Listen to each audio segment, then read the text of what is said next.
Prezados alunos, sejam todos muito bem-vindos para mais uma aula de Física. Meu nome é Hugo Henrique e vou dar sequência com vocês dentro do conteúdo aqui.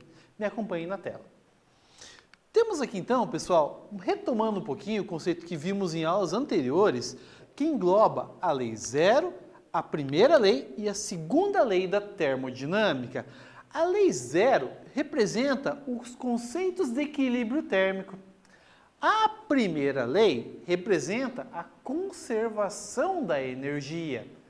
Já a segunda lei, por sua vez, acaba trabalhando com o rendimento de uma máquina térmica, ok? Então, vamos aqui entender um pouquinho melhor como que funciona, explorando ainda mais a segunda lei da termodinâmica.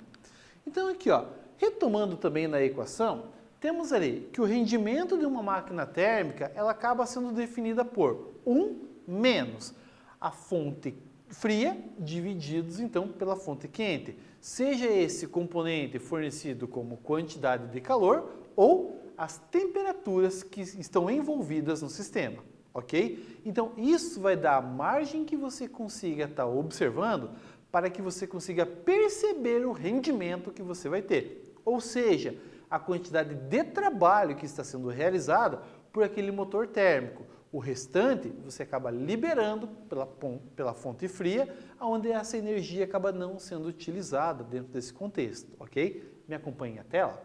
Então, temos aqui ó, a referência que eu tenho, trouxe essa imagem, esse GIF para vocês, onde vocês consigam perceber.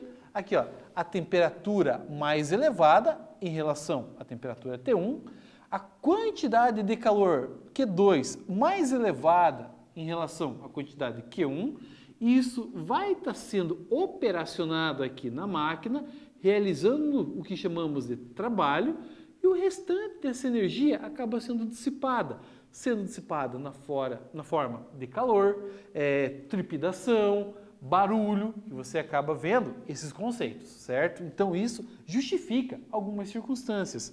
Então, daqui a pouco vamos abordar um pouquinho mais esse conceito. Me acompanhe aqui novamente? Então, vamos pegar aqui esse quiz para estarmos trabalhando dentro desse conceito. Fala ali, ó, seu colega, após inventar uma máquina térmica, traz os seguintes dados técnicos de operação de um ciclo termodinâmico. Calor da fonte quente, 400 joules. Calor da fonte fria, 100 joules. Trabalho realizado, 400 joules. Então, vamos aqui. A respeito desses dados, é correto afirmar, então, alternativa A, são coerentes com a primeira lei da termodinâmica, mas não com a segunda lei. Letra B, não são coerentes com a primeira lei da termodinâmica, mas são coerentes com a segunda. Na letra C, não são coerentes com a primeira e a segunda leis da termodinâmica. Então, um tempinho para vocês pensarem na resposta, já voltamos com ela.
Prezado estudante, o que é importante é sempre ter atenção.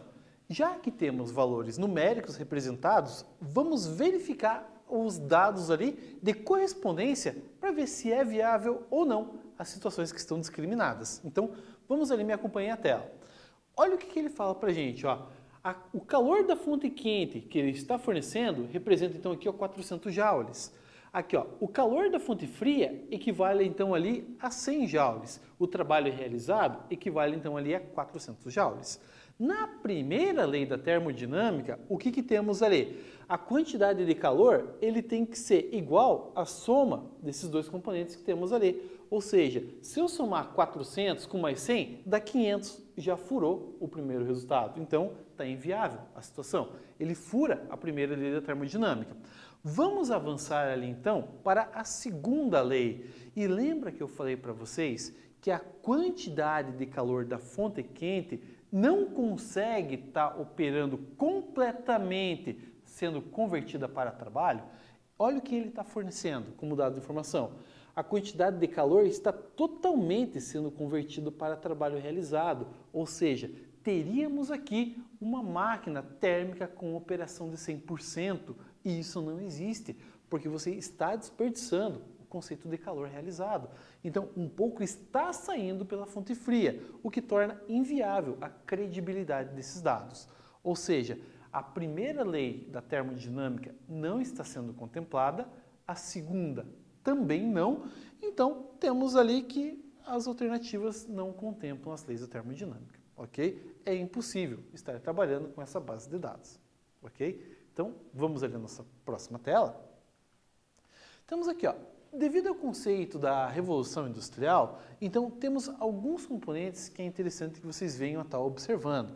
O que acontece dentro dessa característica que temos ali com a evolução que acabamos tendo ao longo do contexto histórico, a mão de obra artesanal acabou sendo convertida para maquinário. E aí o que aconteceu? Analisando conceitos históricos, então assim, isso trouxe uma ampla quantidade de desemprego. Então assim, trouxe diversas crises, mas o nosso foco não é estar trabalhando com isso, e sim entender os conceitos térmicos que acabam sendo envolvidos, que estão condizentes com a história da humanidade. Temos, então, dentro dessa característica, todas as características que acabamos visando dentro desse sistema. Então, assim, devido a isso, tivemos muito mais queima, por exemplo, ali, de material, de combustível, e isso acabou aumentando e trazendo uma ampliação maior do efeito global, então temos isso como referência. Então, assim, trouxe vantagens? Trouxe transtornos também? Então, assim, depende como que você vai estar abordando isso, mas você tem fatores a favor e também fatores contra, ok? Então, vamos à tela novamente. Então, assim, ó, dentro dessas imagens, que eu quis trazer duas para vocês, a imagem que se encontra aqui ao alto, à esquerda, é a representação de um carro a vapor. Então, você tinha a ideia de uma caldeira onde estava trabalhando com o fluxo de água e aqui, nesse sistema de aquecimento, você conseguia fazer que toda a mobilidade era convertida para a roda. E aí você tinha toda essa força de deslocamento ao qual você movimentava esse componente. Na segunda imagem, então, estamos trabalhando ali com um conceito mais numa escala industrial, onde você vai ter que essa mobilidade das engrenagens que acabam sendo movimentadas aqui, são todas a partir de energia térmica, trabalhando a partir do vapor, certo? Então, isso temos como coerência dentro das características. Existem inúmeros exemplos, mas aqui quis trazer dois para vocês nesse contexto, para vocês entenderem como que acabou sendo trabalhado e que já existia veículo muito antes da invenção dos combustíveis que temos atualmente, certo? Então, assim, ó, o que temos aqui, ó? Então, você tem ali que a água era a representação que você tinha associada a carvão, aonde na queima do carvão você conseguia ter a temperatura adequada para fazer a mudança de estado da água, que gerava então a movimentação, seja de engrenagem ou seja de roda, para que você conseguisse ter uma certa movimentação mecânica, certo? Então, esse é o conceito que eu quis trazer nessas duas imagens para vocês ali. Avançando um pouco mais, então temos aqui, ó, um fator que foi muito agravante aqui no Paraná, principalmente para o desenvolvimento da nossa economia, que foi ali a ferrovia Curitiba-Paranaguá, que foi consolidada na época do imperador Dom Pedro II, e aonde você tinha que toda essa caracterização trouxe um potencial econômico muito amplo para o nosso estado. Então aqui você tem que a estrutura que movimentava pelas linhas era Maria Fumaça, que trouxe todo esse desenvolvimento. Tudo isso por intermédio da Revolução Industrial, vinculada a conceitos de motor a vapor. Olha que interessante que temos ali. A história do nosso estado passou pelos trilhos aqui, certo? Então isso é uma característica pertinente ao nosso estado. Então, avançando aqui um pouquinho mais, vamos analisar a ideia de motores que temos ali, de conceitos modernos. Então temos aqui a caracterização que acabamos trabalhando com o motor, a explosão, que temos ali, combustão interna, onde temos ali diversos componentes que você acaba utilizando como combustível. Entretanto, você também tem conceitos modernos como veículos elétricos, que você consegue estar trabalhando, onde você consegue dar uma carga na bateria dele, onde você consegue estar se deslocando por 100, 150 quilômetros que você tem. Alguns carros a nível de protótipo trabalham com uma fonte fotovoltaica, aonde você converte a energia do sol em conceito de movimento, certo? Então, assim, existem protótipos, grandes centros universitários estão trabalhando com pesquisas amplas para que você consiga ter uma desenvoltura cada vez maior dentro dos meios de transporte. Então, aí você consegue estar vinculando conceitos modernos em cima de conceitos da Revolução Industrial. É a evolução tecnológica que acabamos trabalhando, certo? Então, assim, vamos avançar mais um pouquinho aqui. Então, temos aqui a ideia do motor. Esse protótipo representa a ideia do motor 4 tempos, aonde você vai ter a entrada de combustível, você acaba tendo a expansão, tem a explosão e acaba tendo a exaustão. Então, assim, nessas 4 movimentações, você consegue estar discriminando graficamente o que acontece. Entretanto, o que é interessante ressaltar, existem 2 tipos de motores mais básicos atualmente ali, que é o motor 2 tempos e o motor 4 tempos. O que difere eles é que no motor 2 tempos você precisa ter óleo junto com o combustível. É aonde acaba utilizando em máquinas de cortar grama, gasolina, jet ski, que você acaba trabalhando com esse conceito.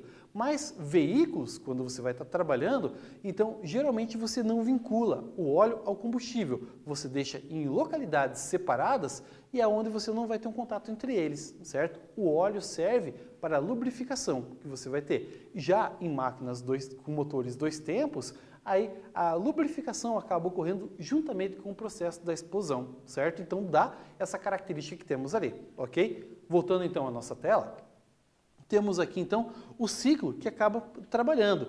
Dentro desse componente, percebam que você vai ter que a movimentação acaba sendo representada pelo gráfico. Então deixa eu movimentar aqui novamente.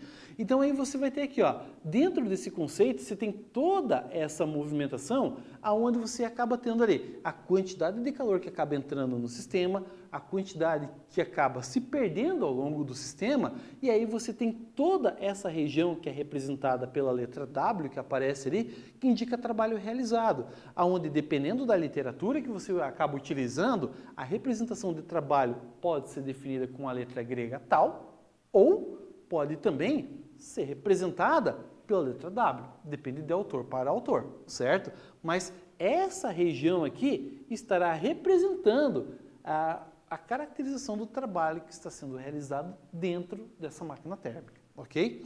Então, evoluindo aqui, vamos ali então ao conceito que acabamos trabalhando, do ciclo de Carnot, desenvolvida por Nicolas Carnot, onde propôs que a máquina térmica teórica que se comportava como uma máquina de rendimento total estabelece um ciclo de rendimento máximo que você acaba tendo ali.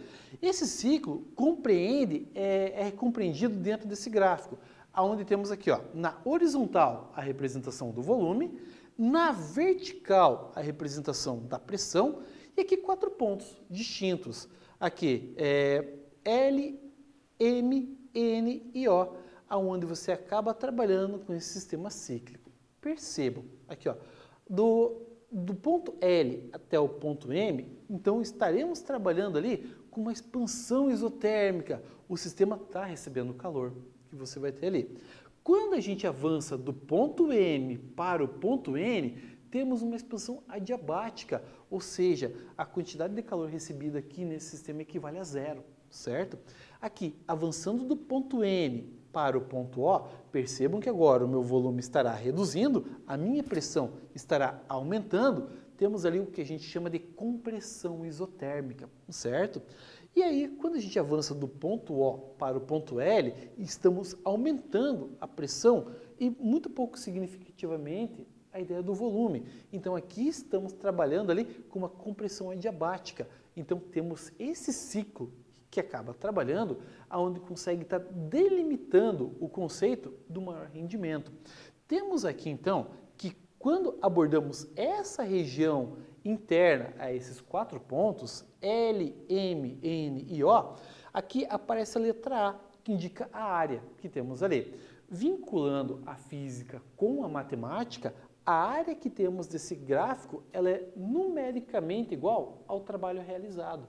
Ou seja, você consegue analisar por intermédio desse gráfico o rendimento térmico dessa máquina. Então, olha a característica que temos ali, onde a física se mostra de pleno funcionamento moderno e tecnológico. Então, isso é a referência que temos, ok? Avançando aqui, temos ali um exercício, ó. Então, vamos lá.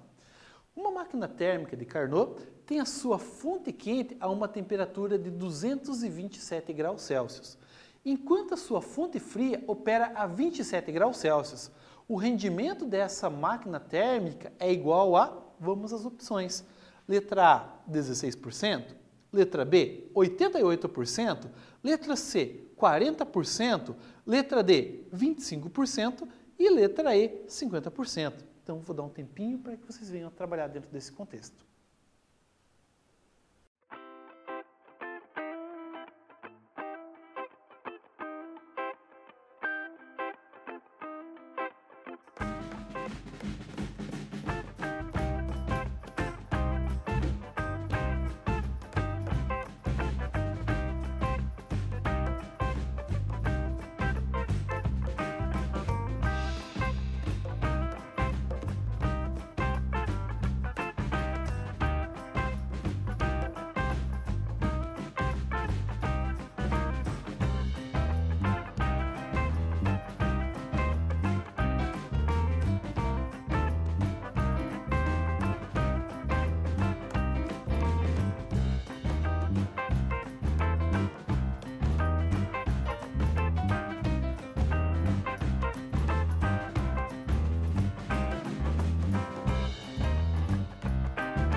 Bom, o que é importante você ressaltar aqui são as unidades de medida que você tem em detrimento da temperatura. Perceba, a temperatura fornecida ali está em graus Celsius, precisamos dela em Kelvin, ok? Me acompanhe na tela, vamos fazer a conversão ali. Então, no primeiro momento, o que precisamos fazer é trabalhar com essa equação. Lembrar que vimos em aulas anteriores, onde a gente vai ter ali, ó, que a temperatura em Kelvin é igual à temperatura em Celsius mais 273, certo?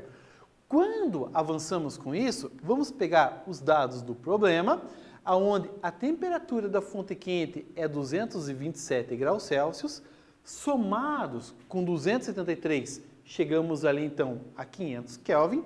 De maneira análoga, fazemos isso com a fonte fria, somando ali 27 mais 273, chegando então ali a 300 Kelvin, certo? Temos isso como referência.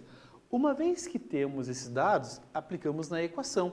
Então vamos lá, pegando a equação como referência que temos, vamos substituir a fonte fria por 300 Kelvin, a fonte quente, então, por 500 Kelvin, e vamos lá, vai ficar, ó, rendimento é igual a 1 menos 300 divididos por 500. Divisão é prioridade, precisamos fazer ela por primeiro. Ao fazer ali 300 divididos por 500, aquilo ali vai dar 0,6 ou 0,60. E ao fazer ali 1 menos 0,60, teremos ali então 0,40.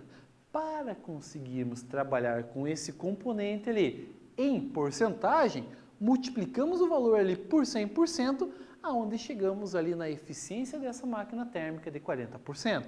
Lembrando que o trabalho que está sendo realizado por essa máquina equivale então a 40%. Os outros 60% acabam sendo ejetados ali então pela fonte fria, ok? Então temos isso como referência. E aí você vai ter trepidação, barulho, você acaba tendo isso como característica, certo? Vamos avançar então para a nossa próxima tela. E a resposta, letra C. Na nossa próxima tela, temos ali, ó, julgue os itens a seguir como verdadeiro ou falso. Primeiro, a máquina de Carnot é a única que pode assumir rendimento de até 100%. Segunda opção, o ciclo de Carnot é caracterizado por 4 transformações termodinâmicas reversíveis. Terceira, nenhuma máquina que opere entre duas temperaturas fixadas pode ter rendimento maior do que a máquina ideal de Carnot atuando nessas mesmas temperaturas. Um pouco de tempo para vocês pensarem nessa questão e logo voltaremos ali com a resposta.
prezado aluno? Então, vamos dar uma olhada ali, então, analisando cada uma das alternativas, verificando o que está correto ou o que está errado. Me acompanhe na tela.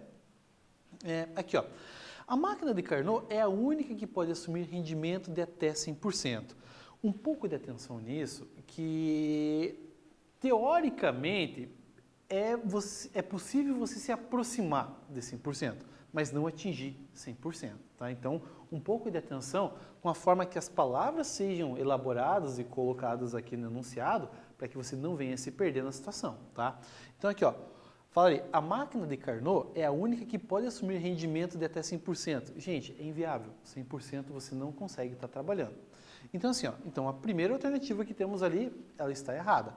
Quando você tem esse tipo de situação, é interessante você estar vinculando isso nas opções de resposta também. Se a opção 1 é errada, você já consegue descartar aqui a letra A, consegue descartar a letra C, consegue descartar também a letra E, certo?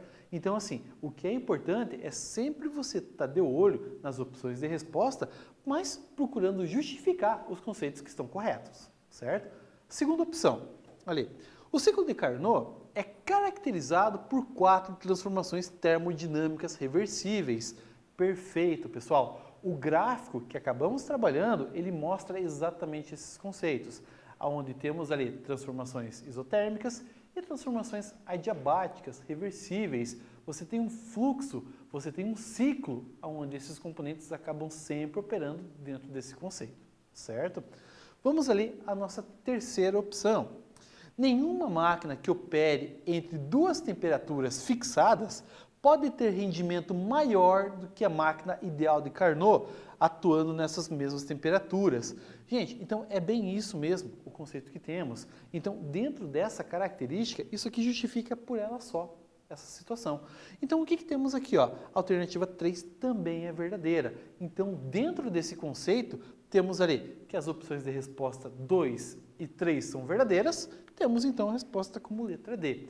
O que é importante você dar uma olhada dentro desse contexto é sempre analisar as opções que você tem aqui para analisar a veracidade ou dentro desse conceito e também está analisando dentro dessa característica ali a opção ideal ou a opção correta. Às vezes, você fazer uma leitura adequada, você não sabe necessariamente a resposta correta, mas você consegue eliminar o que você tem certeza que está errado. E isso é uma dica extremamente útil para vocês, seja ao longo de provas que você venha estar trabalhando futuramente, ok? Vamos ali à nossa próxima tela, então? Temos aqui, ó, mais um exercício. A figura a seguir mostra um ciclo termodinâmico. Qual par de transformações permite determinar o rendimento segundo o ciclo de Carnot? Então, vamos lá. Na letra A, apresenta ali o conceito do gráfico, onde temos ali que ele é representado pelo eixo da horizontal ali como volume, da vertical por pressão, onde temos o ponto 1, que ele tem aqui, ó, avanços em relação ao ponto 2, onde estará aumentando a pressão, vai estar aumentando a temperatura, mas você vai ter ali uma certa contração volumétrica. Do ponto 2 para o ponto 3 acaba reduzindo a pressão, mas tem ali uma expansão volumétrica, certo? Mantendo o conceito da temperatura constante. Do ponto 3 para o ponto 4, percebe-se que há uma queda na pressão, mas um aumento do volume, certo? Aonde você vai ter assim uma redução da temperatura. Do ponto 4, avançando para o ponto 1, você mantém a temperatura estabilizada e você reduz o volume, porém aumenta a pressão. Então, vamos aqui analisar os conceitos que temos. Na letra A, o que ele está abordando é dos pontos 1 para 2 e depois 2 para 3. Na letra B, do ponto 2 para 3 e 3 para 4. Na letra C, do ponto 3 para o ponto 4 e do ponto 4 para o ponto 1.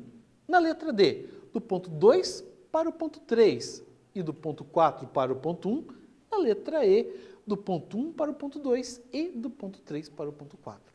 Então, um tempinho para vocês pensarem a respeito da resposta.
Vamos lá então para tentar justificar a resposta para vocês. Me acompanhe aqui então no exercício. Lembrando que ele pergunta ali, ó, a figura a seguir mostra um ciclo termodinâmico. Qual par de transformações permite determinar o rendimento segundo o ciclo de Carnot? Dentro desse conceito, temos aqui, ó, os pontos que vão de 2 até 3, certo? Aonde estamos trabalhando ali sobre uma isoterma, aonde essa característica vai manter a temperatura constante, você vai ter uma expansão volumétrica. E quando a gente vai estar trabalhando ali, finalizando o ciclo, voltando aqui do ponto 4 até o ponto 1, pegando a outra isoterma, acabamos trabalhando com essa variação da temperatura. Então, assim, temos esse conceito ali que vai estar diagnosticando as características que temos dentro dessa parte, certo? Então, assim, ó, retomando o que vimos aqui, analisamos ali o conceito da segunda lei da termodinâmica, trabalhamos também com o conceito do ciclo de Carnot, ok? Então, finalizamos aqui por hoje. Um grande abraço e até a próxima.